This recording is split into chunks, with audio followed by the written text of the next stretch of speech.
একজন কলেজের ছাত্র। আমি কোরআন হাদিস ও আব্দুল্লাহ জাহাঙ্গীর স্যারের বই পড়ে আমল করি। এতে সমাজের অনেকে আমাকে ওয়াহাবি আহলে হাদিস বলে গালি দেয় এবং কোরআন হাদিস পড়তে নিষেধ করে, কারণ এসব নাকি আহলে হাদিসের আমল। এখন আমার করণীয় কি? কোরআন হাদিস পড়লে যদি কেউ আহলে হাদিস হয়ে যায় তাহলে সেটাই ভালো। আপনি আহলে হাদিস হয়ে যাবেন কোরআন হাদিস পড়লে, এটা যদি কেউ বলে এটা তার মূর্খতা ছাড়া আর কিছু না। কোরআন হাদিস তো শুধু আহলে হাদিসের কেন, এটা সবার না, এটা মুসলমানদের, শুধু মুসলমানদের না, গোটা বিশ্বের সকল মানুষের জন্য। আল্লাহ কোরআনে বলেছেন হুদাল্লিন নাস, কোরআন পথ দেখাবে সকল মানুষকে, বিশ্ব মানবতাকে।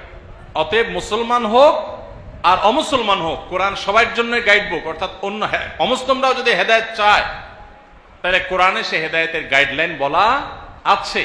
সো এই কোরআন হাদিস এটা আহলে হাদিসদের, আমাদের না বা অন্যদের না, বা অন্যরা এটা ডাইরেক্ট পড়বে না, এটা ভুল কথা। যারা বলছেন তারা হয়তো মনে করেন যে ডাইরেক্ট কোরআন হাদিস পড়লে আপনি ভুলভাল বলবেন টলবেন, এরকম কিছু।